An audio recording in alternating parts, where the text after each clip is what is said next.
All right? Yeah. So hi, welcome. Why don't you tell just very shortly, briefly about yourself and also what got you into AI? Okay, then very briefly, I'm from Montreal, Canada. However, I've lived across 3 continents in 6 countries, in the Middle East, in Canada, the States, England, Germany, and now Holland. So I'm a physicist, but I have worked in neurophysiology also, and in applied psychology, where I was also a professor at the university in UCL in England and in Montreal. The last few years I've been working with the European Space Agency, and after a period of working in human spaceflight, which was the early part of my career, I started working in a new and very exciting area, and that is integrating applications using space infrastructure to be able to facilitate and enable innovative, disruptive, commercializable technologies here on Earth that can be also very useful. And how this all comes together with AI, spaceflight collects a hell of a lot of data, whether it be astronomy for the scientists who will be looking at the stars, or nowadays, and since a number of years, looking at the Earth. And this is what affects us and mankind, especially now with the hot challenge of climate change. We are collecting data on wind, we are collecting data on deserts, on trees, on water rising, on salinity of the Earth as the water encroaches and the aquifers get empty, desertification.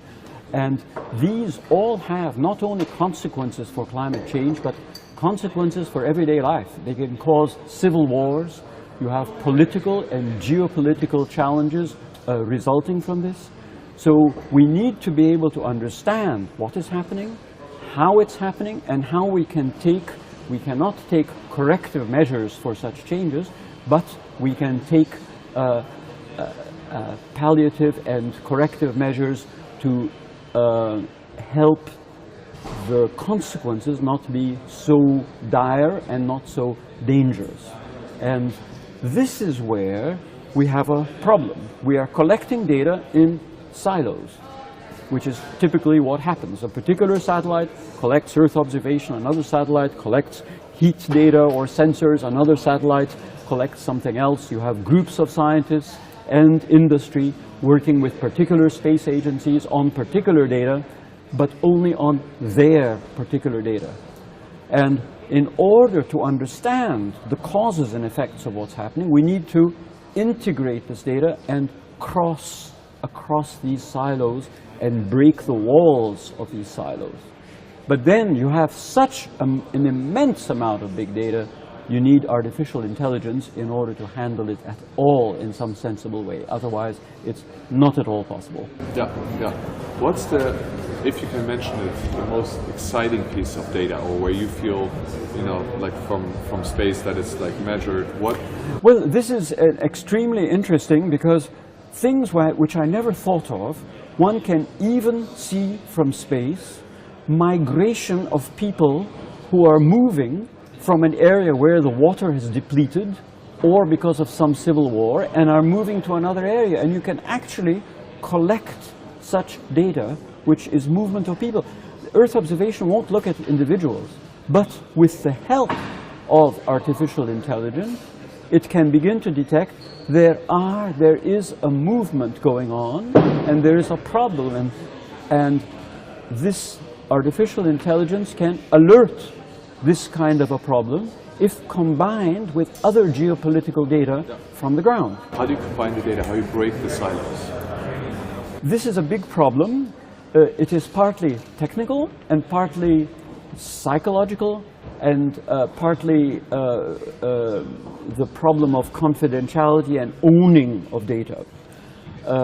We have to, first there is the technical aspect of making sure the data is stored in an accessible manner, being on the cloud, easily accessible. This is usually not the case. You have it on certain servers on the ground, And if scientists want to look at certain data, they have to open up these servers, make sure they're working, and then this data is accessed.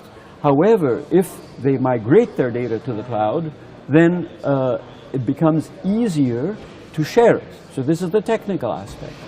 The other aspect is allowing different organizations to look at data and persuading them that sharing their data makes them, each one, much stronger, and they're able to do much more with the data rather than sitting on a mass of data but a limited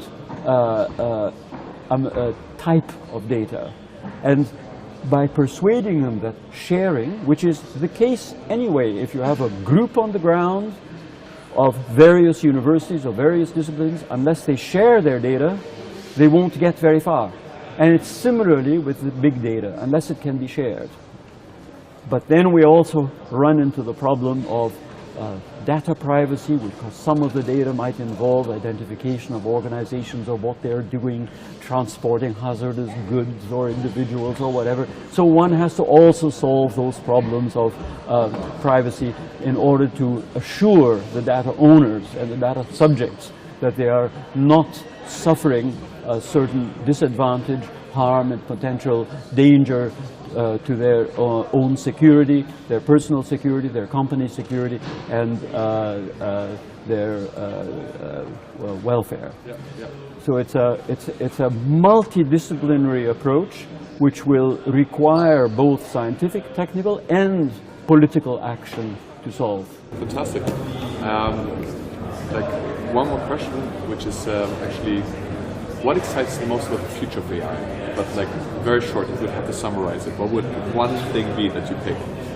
The future of AI.